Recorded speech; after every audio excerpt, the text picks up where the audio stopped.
প্রিয় অষ্টম শ্রেণীর ছাত্রছাত্রীরা তোমরা কেমন আছো? আশা করি তোমরা সবাই ভালো আছো। আজকের ভিডিওটি খুবই গুরুত্বপূর্ণ, বিশেষ করে অষ্টম শ্রেণীর ছাত্রছাত্রীদের জন্য। আজকে আমি ইতিহাসের সপ্তম অধ্যায় ভারতের জাতীয় আন্দোলনের আদর্শ ও বিবর্তন, এই অধ্যায় থেকে কিছু গুরুত্বপূর্ণ শর্ট কোশ্চেন সহ উত্তর এবং কিছু 2 নম্বর এবং কিছু 4 নম্বরের প্রশ্ন উত্তর, যেগুলো পরীক্ষায় আসার সম্ভাবনা খুব বেশি, সেই সকল প্রশ্ন উত্তর নিয়ে আমি চলে এসেছি ভিডিওতে। তো ভিডিওটা তোমরা স্কিপ করবে না, শেষ অবধি দেখবে। আর ভালো লাগলে অবশ্যই লাইক কমেন্ট শেয়ার করবে। আর আমার চ্যানেলে যদি নতুন হয়ে থাকো, চ্যানেলটি সাবস্ক্রাইব করে পাশে থাকা বেল আইকন প্রেস করে রাখবে। আর তোমরা যদি এই কোশ্চেন উত্তরগুলো ভালো করে এখন থেকে প্রিপারেশন নিয়ে নাও, তাহলে ফাইনাল পরীক্ষার সময় তোমাদের আর কোনো সমস্যায় পড়তে হবে না। তো চলো ভিডিওটা শুরু করছি। আজকের প্রথম প্রশ্ন, ভারতের জাতীয় কংগ্রেস কত সালে প্রতিষ্ঠিত হয়? 1885 সালে। ভারতের জাতীয় কংগ্রেসের প্রথম সভাপতি কে ছিলেন? উমেশ চন্দ্র বন্দ্যোপাধ্যায়। নরমপন্থী ও চরমপন্থীদের মধ্যে বিভাজন হয় কোন অধিবেশনে? 1907 সালের সুরাট অধিবেশনে। স্বরাজ আমার জন্মগত অধিকার, এই উক্তিটি কার? বাল গঙ্গাধর তিলকের। বঙ্গভঙ্গ কত সালে কার্যকর হয়? 1905 সালের 16ই অক্টোবর। কে বঙ্গভঙ্গ ঘোষণা করেন? Lord Curzon. গণপতি উৎসব কে শুরু করেন? বাল গঙ্গাধর তিলক। পরের কোশ্চেন, বন্দে মাতরম সঙ্গীতটি কার রচনা? বঙ্কিমচন্দ্র চট্টোপাধ্যায়ের।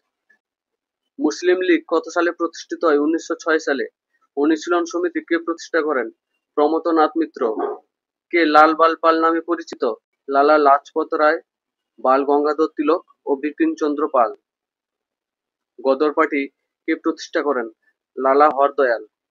মারহেলে মিন্টো সংস্কার আইন কত সালে পাস হয়? 1909 সালে।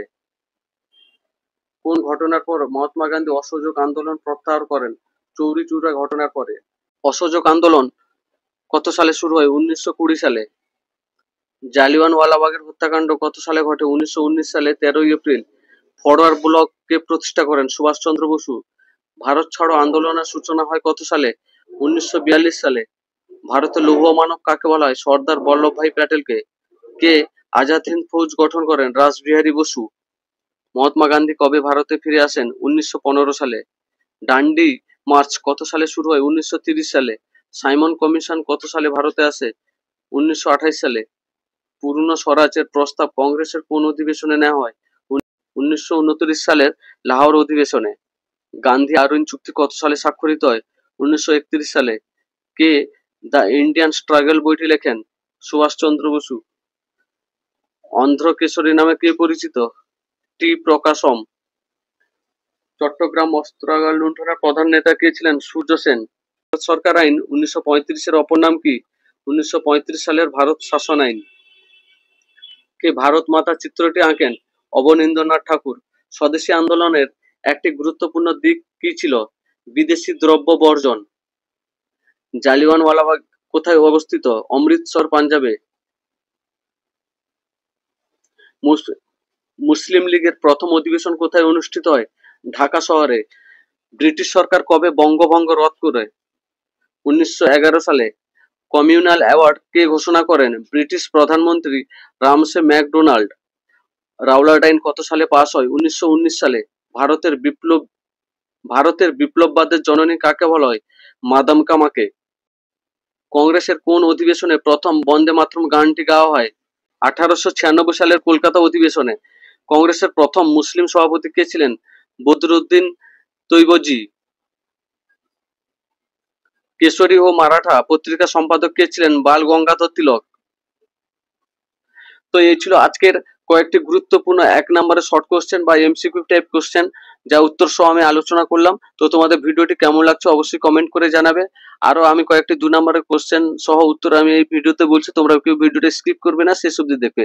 আর আমার চ্যানেলে যদি তোমরা নতুন হয়ে থাকো, চ্যানেলটি সাবস্ক্রাইব করে পাশে থাকা বেল আইকন প্রেস করে রাখবে, যাতে এরকম ইনফরমেটিভ এবং সাজেস্টিভ ভিডিও পোস্ট করার সাথে সাথে সর্বপ্রথম তোমাদের কাছে নোটিফিকেশনটি পৌঁছায়।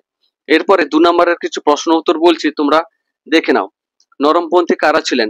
নরমপন্থী বলতে কংগ্রেসের সেই প্রথম দিকের নেতাদের বোঝানো হয়, যারা সাংবিধানিক উপায়ে ও আলাপ আলোচনার মাধ্যমে ব্রিটিশ সরকারের কাছ থেকে রাজনৈতিক অধিকার আদায় করতে চেয়েছিলেন।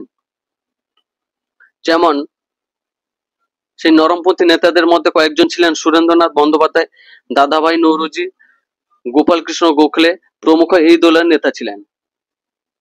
এরপরে চরমপন্থী কারা ছিলেন? চরমপন্থী নেতারা নরমপন্থীদের নিবেদনের নীতিতে বিশ্বাসী ছিলেন না। তারা মনে করতেন ব্রিটিশ সরকারের কাছ থেকে অধিকার আদায় করতে হলে কঠোর আন্দোলন, স্বদেশী ও বয়কটের মতো পদক্ষেপ জরুরি। চরমপন্থী নেতাদের মধ্যে কয়েকজন উল্লেখযোগ্য নেতা ছিলেন অরবিন্দ ঘোষ, বালগঙ্গাধর তিলক, বিপিনচন্দ্র পাল প্রমুখ। এরপরে বঙ্গভঙ্গের মূল উদ্দেশ্য কি ছিল?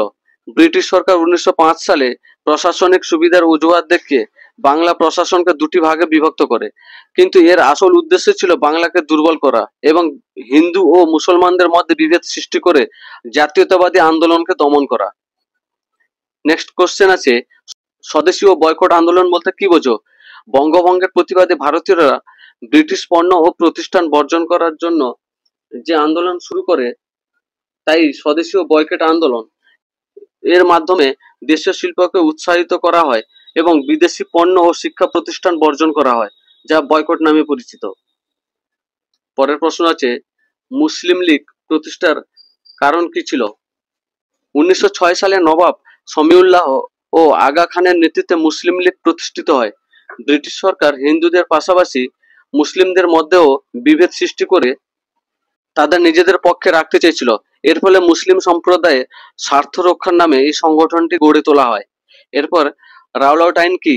1919 সালে ব্রিটিশ সরকার রাওলাট আইন পাশ করে। এই আইন অনুযায়ী কোনো কারণ বা সাক্ষ্য প্রমাণ ছাড়াই সন্দেহজনক ব্যক্তিকে গ্রেপ্তার করে নির্দিষ্টকালের জন্য আটক রাখা যেত। এই আইনের মূল উদ্দেশ্য ছিল ভারতীয় জাতীয়তাবাদী আন্দোলনকে দমন করা। এরপরের কোশ্চেন আছে, জালিয়ানওয়ালাবাগের হত্যাকাণ্ড কেন হয়েছিল? রাওলাট আইনের প্রতিবাদে পাঞ্জাবের অমৃতসরে জালিয়ানওয়ালাবাগে একটি শান্তিপূর্ণ সভা হয়েছিল। হঠাৎ করে ব্রিটিশ সেনাপতি জেনারেল ডায়ার কোনো সতর্কতা ছাড়াই নিরস্ত্র জনতার উপর গুলি চালানোর নির্দেশ দেন। এর ফলে বহু নিরীহ মানুষ নিহত হন। সাইমন কমিশন কেন ভারতীয়দের দ্বারা বর্জিত হয়েছিল? 1927 সালে ব্রিটিশ সরকার সাইমন কমিশন গঠন করে, যার কাজ ছিল ভারতে সাংবিধানিক সংস্কারের বিষয়গুলো পর্যালোচনা করা। কিন্তু এই কমিশনে 7 জন সদস্যের মধ্যে কোনো ভারতীয় সদস্য ছিল না। এই কারণে ভারতীয়রা এটিকে অপমানজনক মনে করে এবং কমিশনকে গো ব্যাক স্লোগানের মাধ্যমে বর্জন করে। নেক্সট প্রশ্ন আছে, চৌরি চৌরা ঘটনা কি? 1922 সালের অসহযোগ আন্দোলন চলাকালীন উত্তরপ্রদেশে চৌরি চৌরা নামক স্থানে একদল বিক্ষোভকারী একটি পুলিশ থানায় আগুন লাগিয়ে দেয়। এতে কয়েকজন পুলিশ কর্মী নিহত হয়। এই হিংসাত্মক ঘটনার পর মহাত্মা গান্ধী অসহযোগ আন্দোলন প্রত্যাহার করে নেন। তো এই যে উত্তরটা বললাম, এই উত্তরে কিন্তু দুটো কোশ্চেন আছে। যদি এখানে কোশ্চেন আসে মহাত্মা গান্ধী কেন অসহযোগ আন্দোলন প্রত্যাহার করেছিলেন, তাহলে তোমরা এই চৌরি চৌরা ঘটনাটা লিখে দিলে কিন্তু এর অ্যান্সারটা ঠিক হবে। পরের প্রশ্ন আছে, ভারত ছাড়ো আন্দোলনের স্লোগানটি কি ছিল এবং এর গুরুত্ব কি? 1942 সালে মহাত্মা গান্ধীর ডাকে ভারত ছাড়ো আন্দোলন শুরু হয়। এই আন্দোলনের স্লোগান ছিল করেঙ্গে ইয়া মরেঙ্গে। এই আন্দোলন ব্রিটিশদের কাছে স্পষ্ট বার্তা দেয় যে ভারতে ব্রিটিশ শাসনের অবসান অত্যাবশ্যক। এটি ছিল ভারতীয় স্বাধীনতা আন্দোলনের শেষ গুরুত্বপূর্ণ অধ্যায়। এই ছিল 2 নম্বরের কিছু গুরুত্বপূর্ণ প্রশ্ন এবং উত্তর। এরপর আমি কয়েকটা রচনাধর্মী প্রশ্ন উত্তর নিয়ে আলোচনা করছি। তো তোমরা ভিডিওটা শেষ অবধি দেখো এবং ভিডিওটা কেমন লাগছে তোমরা অবশ্যই কমেন্ট করে জানাবে। এই কোশ্চেন উত্তরে যদি তোমাদের নোটস প্রয়োজন হয় আমাকে কমেন্ট করবে, আমি তোমাদের অবশ্যই ফ্রি অফ কস্টে নোটস প্রোভাইড করব। আর আমার চ্যানেলে যদি নতুন হয়ে থাকো চ্যানেলটি সাবস্ক্রাইব করে পাশে থাকা বেল আইকন প্রেস করে রাখবে, যাতে এরকম ইনফরমেটিভ এবং সাজেস্টিভ ভিডিও পোস্ট করার সাথে সাথে সর্বপ্রথম তোমাদের কাছে নোটিফিকেশনটি পৌঁছায়। রচনাধর্মী প্রশ্নের মধ্যে প্রথম প্রশ্ন আছে, বঙ্গভঙ্গ আন্দোলন সম্পর্কে যা জানো লেখো। এই আন্দোলন কেন ব্যর্থ হয়েছিল? 1905 সালের 16 অক্টোবর ব্রিটিশ ভাইসরয় লর্ড কার্জন বঙ্গভঙ্গের ঘোষণা করেন।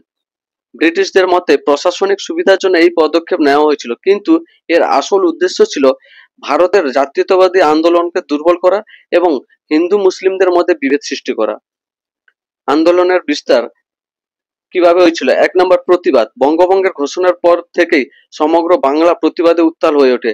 রবীন্দ্রনাথ ঠাকুর রাখি বন্ধন উৎসব পালন করে হিন্দু মুসলিম ঐক্যের বার্তা দেন। এরপরে 2 নম্বর পয়েন্ট আছে স্বদেশী ও বয়কট। এই আন্দোলন থেকে স্বদেশী ও বয়কট আন্দোলন শুরু হয়।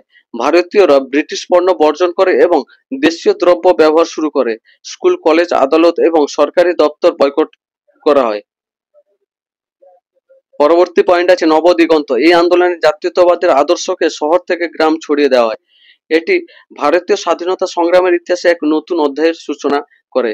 এই আন্দোলন কেন ব্যর্থ হয়েছিল? ব্যর্থ হওয়ার পিছনে এক নম্বর কারণ হচ্ছে নেতৃত্বের বিভাজন। নরমপন্থী ও চরমপন্থীদের মধ্যে নীতিগত মতবিরোধ আন্দোলনের গতিকে শ্লথ করে তোলে। 1907 সালের সুরাট অধিবেশনে কংগ্রেসের বিভাজন আন্দোলনকে দুর্বল করে তোলে। 2 নম্বর হচ্ছে হিংসার প্রবেশ।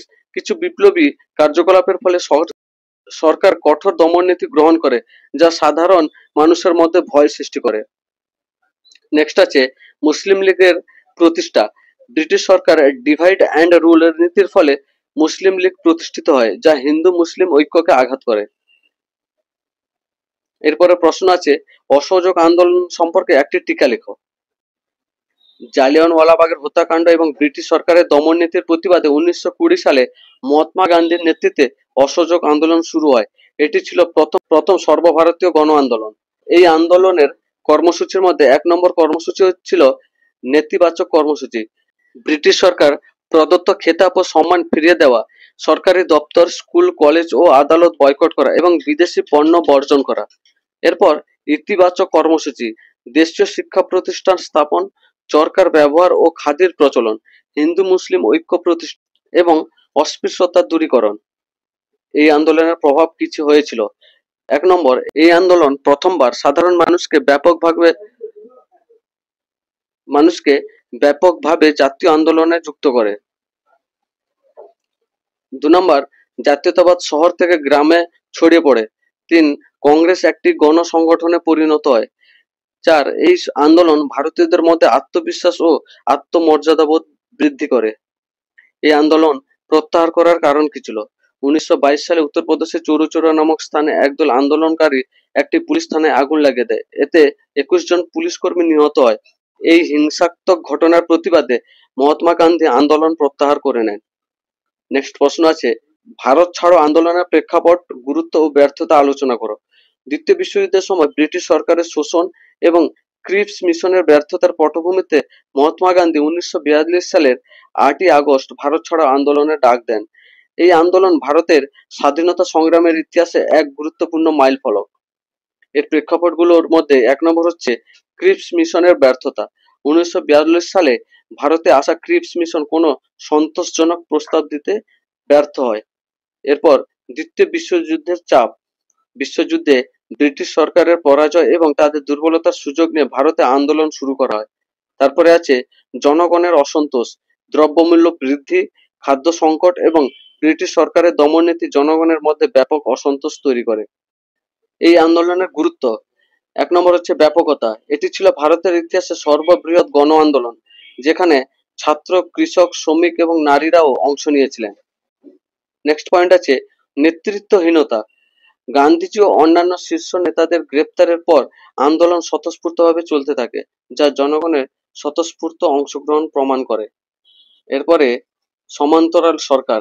বিভিন্ন স্থানে যেমন মেদিনীপুরে তমলুক, মহারাষ্ট্রের সাতারা এবং উত্তরপ্রদেশের বালিয়ায় সমান্তরাল সরকার গঠিত হয়। এর ব্যর্থতার কারণ হলো ব্রিটিশ সরকারের দমননীতি। ব্রিটিশ সরকারের কঠোর দমননীতি প্রয়োগ করে হাজার হাজার মানুষকে গ্রেপ্তার করা হয় এবং গুলি করে হত্যা করা হয়। তারপরে নেতৃত্বের অভাব। আন্দোলন শুরু হওয়ার সাথে সাথে শীর্ষ নেতাদের গ্রেপ্তার করার কোনো সুসংগঠিত নেতৃত্ব ছিল না। নেক্সট, বিভিন্ন দলের অসহযোগিতা। মুসলিম লীগ, কমিউনিস্ট পার্টি এবং হিন্দু মহাসভার মতো কিছু রাজনৈতিক দল এই আন্দোলনকে সমর্থন করেনি। তো এই ছিল আজকের খুব গুরুত্বপূর্ণ রচনাধর্মী প্রশ্নের উত্তর। তো তোমাদের ভিডিওটি কেমন লাগলো অবশ্যই কমেন্ট করে জানাবে। এই নোটটি আশা করি আপনার জন্য খুবই সহায়ক হবে।